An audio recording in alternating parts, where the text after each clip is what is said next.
ویسے تو یہ پورا ماہ پاک اولیاء کاملین کی یاد سے ذکر سے منور اور معطر ہے۔ حضرت داتا گنج بخش علی اجویری، ان کا عرس پاک بھی 3 دن کے بعد ہو رہا ہے۔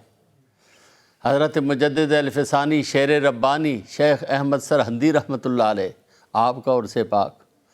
امام اہل سنت مجدد دین و ملت علامہ امام احمد رضا خان صاحب بریلوی رحمۃ اللہ علیہ، ان کا عرس پاک بھی انہی دنوں میں ہے۔ اور لاڈلہ شہنشاہ جیلاں فاتح قادیاں سیدنا پیر مہر علی شاہ صاحب گولوی رحمۃ اللہ علیہ، ان سارے پاکوں کا اپنے اپنے مقام پر عرس ہو رہا ہے۔ لیکن آج سٹوک کنٹینٹ کے اندر اس عظیم الشان مرکز کے منتظمین اور یہاں کے نمازی، محلے دار، امام و خطیب، یہ کتنے خوش نصیب ہیں کہ ان پاکوں کی یاد کا ایک گلدستہ اپنے مرکز کے اندر قائم کر کے ان کی توجہ، ان کا فیضان اور ان کا عرفان اپنے شامل حال کر لیا ہے۔ عام میت کے لیے بھی اللہ کے حبیب کا فرمان ہے کہ جس میت کے لیے جس مقام پر دعائے مغفرت کی جائے، فرد اللہ الیہ روحہ، جہاں پر بخشش کی دعا جس میت کے لیے بھی کی جائے، اللہ اس کی روح کو اس طرف متوجہ فرما دیتا ہے۔ جب عام میت کو یہ مقام حاصل ہے تو اولیاء اللہ کی تو شان ہی بلند و بالا ہے۔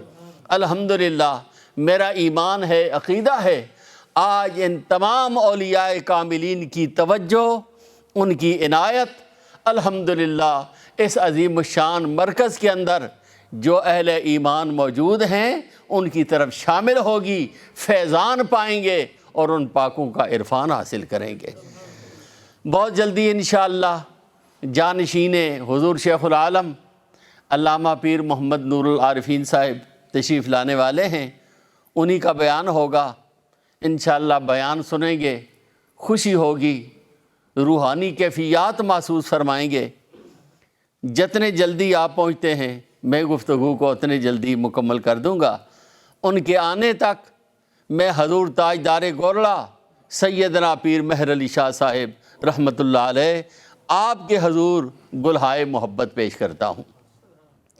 حضرت پیر مہر علی شاہ صاحب رحمۃ اللہ علیہ، آپ کے والد گرامی وہ بھی ایک کامل ولی تھے، اور گولڑے کی سرزمین پر ان کا فیضان، عرفان اور کمالات الحمدللہ آج تک زندہ بیدار ہیں۔ گولڑا شریف کے اس چھوٹے سے گاؤں کے اندر ایک پانی کا کنواں تھا۔ شام کے وقت اس گاؤں کی خواتین، وہ لیڈیز اس کنویں سے پانی بھرا کرتی تھی۔ حضرت پیر مہر علی شاہ صاحب کے والد سید نظر علی شاہ صاحب رحمۃ اللہ علیہ، آپ سورہ یوسف کے عامل تھے اور ہر روز کم از کم 41 مرتبہ 41 مرتبہ سورہ یوسف پڑھا کرتے تھے۔ وہ اپنی منزل، اپنی تلاوت کے لیے اردا گرد چکر لگا رہے ہوتے۔ دور تھا ہندوؤں کا اور سکھوں کا، انہوں نے الزام لگا دیا کہ اب اس سیدزادے کو ہم زندہ نہیں چھوڑیں گے۔ لڑکیاں اور عورتیں پانی بھرنے کے لیے آتی ہیں اور یہ سیدزادہ ان کو دیکھتا ہے۔ پکڑ لیا اور کہا کہ صبح سورج طلوع ہوتے ہی ہم نے اس کو زندہ جلا کر راکھ کر دینا ہے۔ کس کو؟ سید نظر علی شاہ صاحب کو، جو پیر مہر علی شاہ کے والد تھے۔ ابھی 21 سال عمر ہے آپ کی۔ آپ کے دادا جان سید غلام علی شاہ صاحب رحمۃ اللہ علیہ، ان کو یہ پیغام ملا، میسج ملا کہ آپ کو پتہ ہے کہ آپ کے بیٹے کو تو ہندوؤں اور سکھوں نے پکڑ لیا اور یہ الزام لگایا، اور اس الزام کے بعد کل سورج طلوع ہوتے ہی انہوں نے جلا دینا ہے۔ اب بابا جی کیا ہوگا؟ سید غلام شاہ مسکرا رہے، فرمایا ہمیں تو کوئی فکر نہیں، بات یہ ہے کہ اگر میرے بیٹے نے غیروں کی بچیوں کو دیکھا ہے تو اس کو جل جانا چاہیے، اس کو زندہ رہنے کا حق ہی نہیں حاصل۔ اور اگر میرا بیٹا پاک ہے، طیب طاہر ہے، تو جس رب نے ہمارے جد اعلیٰ ابراہیم پر آگ گلزار کی تھی، اللہ میرے بیٹے پر بھی، سید نظر شاہ پر بھی آگ کو گلزار فرما دے گا۔ حاضرین، تاریخ گواہ ہے، سید نظر علی شاہ صاحب کو ایک مقام پر کھڑا کیا گیا، ارد گرد لکڑیوں کے انبار لگائے گئے اور آگ شروع کر دی۔ اب آگ کے شعلے آسمان سے باتیں کر رہے ہیں، منوں کے حساب سے لکڑیاں تھیں، ادھر لکڑیاں جلنی شروع ہوئیں، ادھر اس آگ کے اندر سید نظر علی شاہ صاحب نے سورہ یوسف کی تلاوت شروع کر دی۔ جتنی دیر میں ان کی منزل مکمل ہوئی، آگ بجھی، ختم ہوئی، سید نظر علی شاہ کپڑے جھاڑتے ہوئے باہر نکل آئے، حیران کہ یہ کیا ہو گیا؟ فرمایا تو مجھے آگ نظر ہی نہیں آئی، مجھے تو ٹھنڈی مہک اور خوشبوئیں آ رہی تھیں۔ یہ ہے والد گرامی حضرت پیر مہر علی شاہ صاحب رحمت اللہ علیہ کے، ایسے گھر کے اندر جس اللہ کے مقبول کی ولادت ہوئی، پھر اللہ نے کتنے بڑے بڑے کام ان سے لیے ہیں۔ ایک ایسا وقت بھی آیا کہ انگریز کے دور میں حضرت پیر مہر علی شاہ صاحب کو وائسرائے ہند کی طرف سے میسج ملا کہ آپ اس گولڑے کی سرزمین سے اٹھ جائیں، لوگ گندم کے لیے، کھانے کے لقمے کے لیے بے قرار اور پریشان ہیں، اور آپ کا 24 گھنٹے لنگر چل رہا ہے۔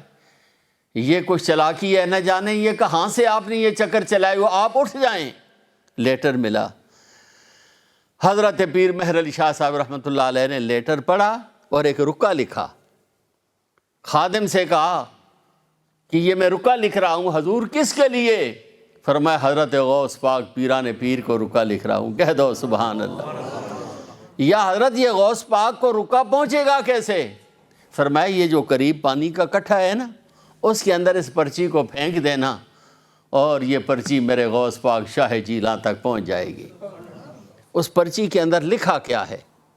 پرچی میں لکھا تھا، رو رو لکھیے چٹھیے درداں پر یہ، پتہ دسی بغداد دے واسیاں دا، تیرے منڈ قدیم دے بردے نو، لوکی دستے نے روب چپڑاسیاں دا، دستگیرہ مہر کر مہر علی اتے، کون باج تیرے اللہ راسیاں دا۔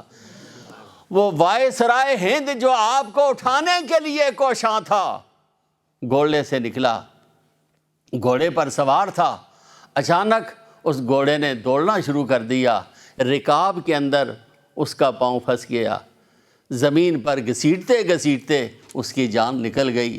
دوسرا جو اس کا نائب آیا، اس نے آ کر اعلان کر دیا کہ ہم کون ہیں؟ گھوڑے کے اس لنگر کو بند کرنے والے، یہ غوث پاک کی نسبت ہے، غوث پاک کے کرم سے یہ جاری ہے اور قیامت تک انشاءاللہ جاری اور ساری رہے گا۔ تو وہ ہیں سیدنا حضرت پیر مہر علی شاہ صاحب گولوی رحمۃ اللہ علیہ، جن کی یاد میں آپ حضرات نے یہ خوبصورت اہتمام کیا ہے۔ فاضل بریلوی امام اہل سنت شاہ احمد رضا خان بریلوی رحمۃ اللہ علیہ، آپ کی تعلیمات کو جب غور سے دیکھا جائے، پڑھا جائے، تو دونوں کا مطمع نظر ایک ہے۔ حضرت پیر مہر علی شاہ صاحب، ان کی دوڑ بھی حضور کی بارگاہ تک ہے۔ فاضل بریلوی کو دیکھیں، ان کا مطمع نظر بھی امام الانبیاء جناب محمد مصطفیٰ کی ذات ہے۔ اب فاضل بریلوی حضور کو کیا کر رہے ہیں؟ کہتے ہیں جب حضور سامنے ہوں تو دل بے قرار ہو کر کس چیز پہ مجبور کرتا ہے؟ فرماتے ہیں سامنے جب ہو نو بہار، سجدے کو دل ہے بے قرار۔ رسول اللہ کی ذات جب سامنے ہو، فاضل بریلوی فرماتے ہیں جی چاہتا ہے میں حضور کے سامنے سجدہ کروں، سامنے جب ہو نو بہار، سجدے کو دل ہے بے قرار، لیکن روکیے سر کو روکیے، یہی تو امتحان ہے۔ حضور کے سامنے سر پیش نہیں کرنا، دل حضور کے قدموں پہ قربان کرنا ہے۔ یہ فاضل بریلوی گلائے محبت حضور کو پیش کر رہے ہیں۔ آئے ذرا تاجدار گورلا سے پوچھیں آپ کا مطمع نظر کیا ہے؟ آپ فرماتے ہیں اس صورت نو میں جانا کھاں جانان کے جانے جہانا کھاں سچ آکھاں تے رب دی شان آکھاں جس شان تو شانہ سب بنیاں۔ دونوں کا مقصد ایک ہے، دونوں کا نظریہ ایک ہے۔ حضرت تاجدار گولڑا ان کی دوڑ بھی حضور کی بارگاہ تک، اور امام اہل سنت شاہ احمد رضا خان بریلوی رحمۃ اللہ علیہ ان کی دوڑ اور ان کی رسائی بھی رسول اللہ کی بارگاہ تک ہے۔ الحمدللہ اہل سنت و جماعت اپنے ان مجددین کے ارشادات کو، ان کے حکامات کو مان کر آج ہمارا یہی نظریہ ہے، دینے والا خدا ہے لیکن دلوانے والا جناب محمد ہے۔ اور یہ بات ہماری محض بات نہیں، یہ حضور کا فرمان ہے۔ امام الانبیاء فرماتے ہیں واللہ یعطی وانا قاسم، اللہ عطا کرتا ہے، محمد مصطفیٰ تقسیم فرماتے ہیں۔ فاضل بریلوی اسی حدیث کا ترجمہ کرتے ہیں، فرمایا رب ہے معطی یہ ہیں قاسم، رزق اس کا ہے کھلاتے یہ ہیں، اور ٹھنڈا ٹھنڈا میٹھا میٹھا پیتے ہم ہیں پلاتے یہ ہیں۔ اہل سنت و جماعت کا نظریہ و عقیدہ عین قرآن اور حدیث کے مطابق۔ حضرت داتا گنج بخش، آپ کی یاد میں بھی آپ حضرات بیٹھے ہیں، سبحان اللہ۔ حضرت داتا علی اجویری، آپ کا نام علی ہے اور آپ کے والد کا نام عثمان ہے، کہہ دو سبحان اللہ۔ والد کا نام عثمان سن کر نا اپنے سنی ہونے پر ہمیں خوشی اور ناز ہو جاتی ہے۔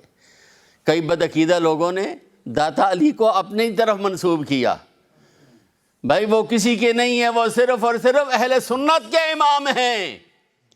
اس لیے کہ جو لوگ حضرت عثمان کے نام سے نفرت کرتے ہیں، داتا علی اجویری کے والد گرامی کا نام تو حضرت عثمان ہے، اور حضرت عثمان نے اپنے بیٹے کا نام علی رکھ کر بتا دیا عثمان بھی فیضان محمد مصطفیٰ ہے اور علی بھی فیضان محمد مصطفیٰ ہے۔ داتا علی اجویری نے ساری تعلیم مکمل طور پر حاصل کرنے کے بعد آپ کو کسی کامل کی ضرورت محسوس ہوئی۔ آپ سوچئے یہ امام حسن کی اولاد ہیں، حسنی سادات میں سے ہیں، زیدی سادات میں سے ہیں، اور جناب علی المرتضیٰ کے ساتھ 10 پشتوں کے بعد آپ کا رابطہ، آپ کا شجرہ پاک مل جاتا ہے۔ آپ ساری تعلیم مکمل کرنے کے بعد کسی کامل کی تلاش میں آپ نے روحانی رابطہ حضرت شیخ ابو الفضل رحمۃ اللہ علیہ سے کیا۔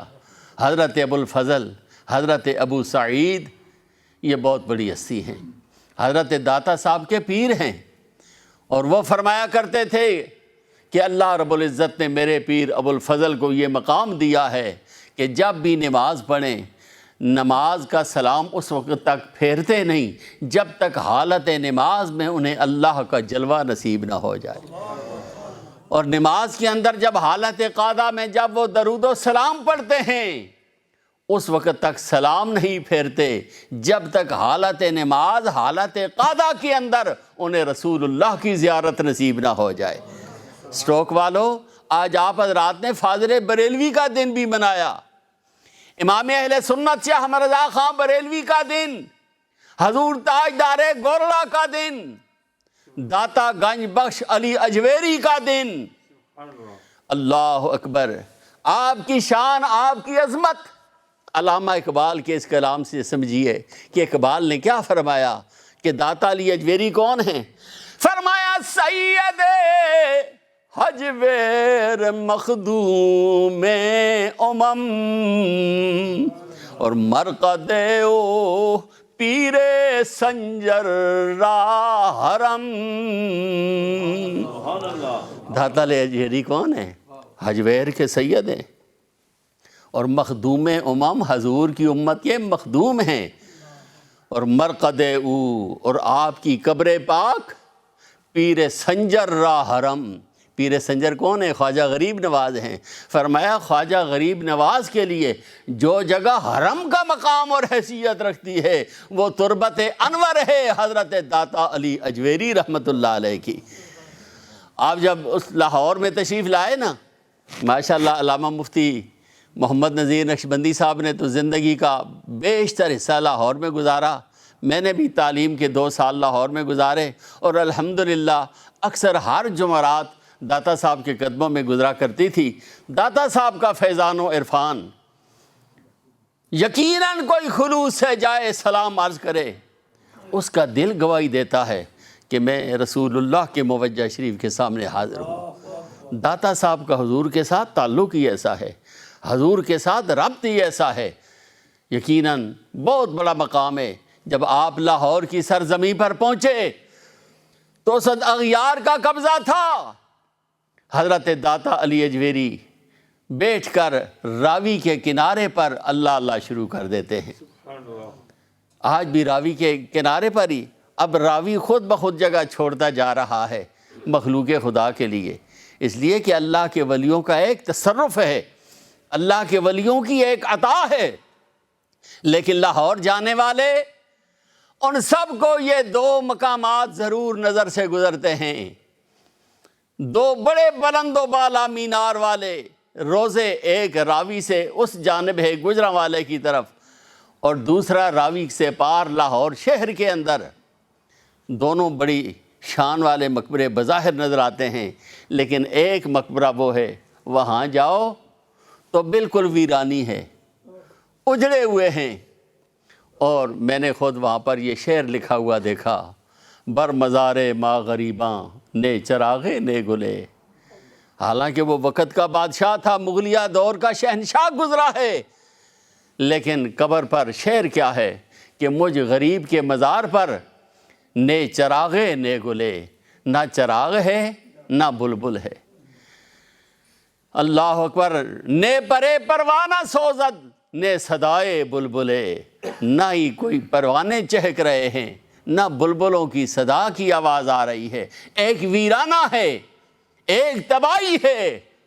اور راوی کے پرلے کنارے جاؤ، جس ہستی کا آج آپ نے دن منایا ہے۔ میں مختلف اوقات میں گیا، اور جب بھی ہم گئے داتا صاحب کے مزار پر اہل محبت قرآن کی تلاوت کرتے نظر آ رہے ہیں، اہل محبت نوافل پڑھتے ہوئے نظر آ رہے ہیں، ذکر کرتے ہوئے نظر آ رہے ہیں۔ سبحان اللہ، دیکھو میں ذکر کرتے ہوئے نظر آ رہے ہیں کہ جو یہ الفاظ کا ہے تو وہ دیکھو، اللہ ہو اللہ ہو اللہ ہو، نعرہ تکبیر، نعرہ رسالت، نعرہ رسالت، شان اولیاء کاملین۔ الحمدللہ، میں نے عرض کیا تھا کہ جو ہی حضرت پیر صاحب پہنچیں گے تو آپ کا اعلان ہو جائے گا، آپ کی مبارک گفتگو شروع ہو جائے گی۔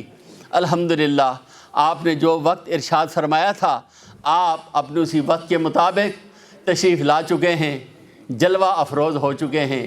میں عرض کر رہا تھا کہ ایک راوی کے اس جانب مزار ہے جہاں گجرانوالا ہے، دوسری جانب مزار ہے جہاں شہر ہے، ایک مزار ویران پڑا ہوا ہے، وہ مغلیہ دور کے شہنشاہ کا ہے، جس مزار کے اوپر لکھا ہوا ہے بر مزار ما غریباں نے چراغے نے گلے، نے پرے پروانہ سوزد نے صدائے بلبلے۔ اور پرلی جانب دیکھو تو وہ مزار پر انوار کس کا ہے؟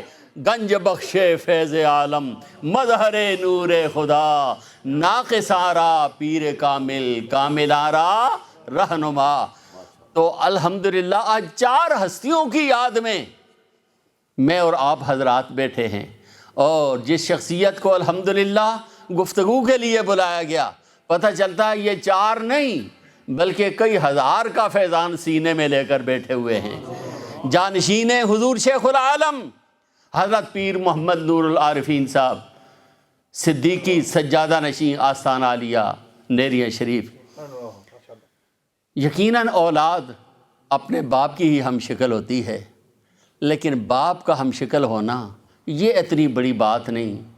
اصل وراثت اندر کی وراثت ہوتی ہے۔ وَوَرِثَ سُلَیمَانُ داؤد، قرآن کہتا ہے حضرت زکریا نے دعا مانگی، مولا وہ اولاد دے، وَلِيًّا يَرِثُنِي وَيَرِثُ مِنْ آلِ یعقوب، مولا وہ اولاد دے جو میری بھی وارث ہو، آل یعقوب کی بھی وارث ہو۔